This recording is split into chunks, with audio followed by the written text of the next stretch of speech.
ქართული ოცნება პოლიტიკურ იზოლაციას ვერ ეგუება. დასავლური სამყაროსგან გარიყვის ერთი წლის თავზე შალვა პაპუაშვილმა პარტნიორებს ვრცელი წერილი მიუძღვნა. ერთპარტიული პარლამენტის თავმჯდომარე ყველას შეცდომებზე საუბრობს საკუთარის გარდა და ოპოზიციას პარტნიორებთან ერთად ამ შეცდომების აღიარებისკენ მოუწოდებს. უკვე თითქმის ერთი წელია ოპოზიციისა და მისი უცხოელი მფარველების ტაქტიკა არჩეული მთავრობის გამიზნულ იგნორირებაში გამოიხატება. რაც საქართველოს ხელისუფლების ტაქტიკურ ჩიხში შეყვანას ისახავდა მიზნად, თუმცა ნაცვლად ჩიხში შეყვანისა ქართული ოცნება კიდევ ერთი ამჯერად ადგილობრივ არჩევნებში გამარჯვების პირას დგას. ეს არჩევნები შეცდომების აღიარებისთვისაც შესაფერის მომენტს წარმოადგენს. მათ ვინც არჩევნების უარყოფის მანკიერი ციკლი დაიწყო, ახლა აქვთ შანსი გამოასწორონ თავიანთი მცდარი პოზიცია, გამოიჩინონ სათანადო პატივისცემა საქართველოს სუვერენიტეტისა და სახალხო ლეგიტიმაციის მიმართ და დაუბრუნდნენ სახელმწიფოთა შორისი ურთიერთობების ცივილიზებულ ფორმას.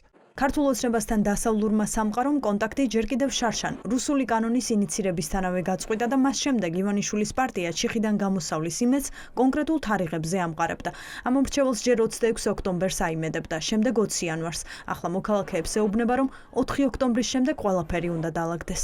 იგნორირება კი არ გვაწუხებს. ჩვენ ერთი რამე გვაწუხებს, რომ გვინდა რომ სამართლიანი დამოკიდებულება იყოს. მათ ჰქონდათ კიდევ ერთი მცდელობა მეიდანიზაციის გზით საქართველოში სიტუაციის შეცვლა. ყველა იცის საქართველოს კანონიერი ხელისუფლება ხალხის მიერ არჩეული ვინ არის. მეტი პარტნიორება თუ სურთ მათ, ხო?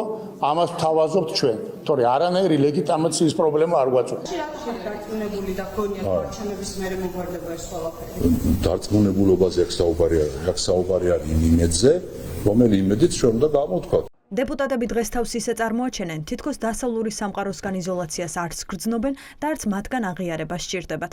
რამდენიმე დღის წინ ივანიშვილის გამოჩენა არაბულ დელეგაციასთან უკანასკნელ პერიოდში დამატებითი დასტური იყო იმისა, რომ ოცნებამ ევროკავშირს ზურგი საბოლოოდ აქცია. მაშინ ჩნდება კითხვა, რატომ წუხს პაპუაშვილი არ აღიარების გამო და ვინ არის მისი ამწერილების ადრესატი დღეს. კითხვა ექსპერტებს დავუსვით.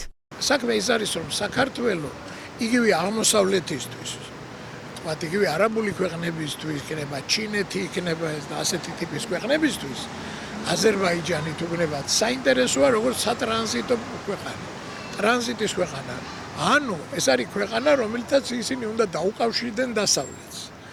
ანუ დასავლეთთან თუ შენ ცუდად ახარ, თუ დასავლეთისგან ხარ მოძულებული, შენ მოძულებული ყავს და არა გაქვს არანაირი ურთიერთობა, აღარ აინტერესება ამ ქვეყნებსაც. ამიტომ უნდა ეს დასავლეთისგან გარკვეული დონის ლეგიტიმაცია. გარდა ამისა, ეს განცხადება შიგა მოხმარებისთვისაც არის გაკუთვნილი, საარჩევნო განზომილებაც აქვს, რატომ და ისინი აურჩევლს კიდევ ერთხელ ახსენებენ deep state-ის თემას, რომ რაღაც ბნელი ძალები ცდილობენ რომ მოაწყონ აქ სახელმწიფო გადატრიალება. ოპოზიციაში ოცნების დასამარცხებლად სხვადასხვა ტაქტიკა აირჩიეს, თუმცა პარტიები თანხმდებიან, რომ აღიარების მოპოვებას ოცნება ვერ შეძლებს. ამის მთავარი მიზეზი ივანიშვილის პარტიის მიერ ქვეყნის საგარეო კურსის რადიკალური ცვლილებაა.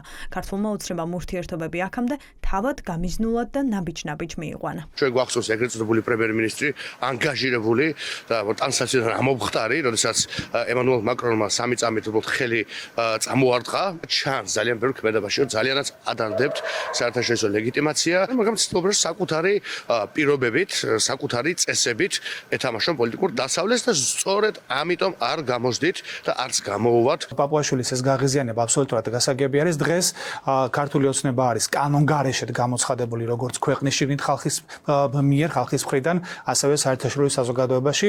ეს ემართება ყველა იმ დიქტატორულ რეჟიმს, რომელიც არ დაგიდევს არც დემოკრატიას, არც კანონის უზენაესობას. არ აღიარება და არალეგიტიმაცია პირველ რიგში არის დაკავშირებული ყველა იმ დანაშაულთან, რასაც ჩადის ოცნება განსაკუთრებით ბოლო 1 წლის განმავლობაში. საბოლოო ჯამში მათ ეს არჩევნები უნდათ იმისათვის, რასაც თვითონვე აღიარებენ განცხადებით, რომ ლეგიტიმაცია მიიღოთ, მაგრამ პროდასავლურმა ძალებმა მასში მონაწილეობა არ მიიღეს.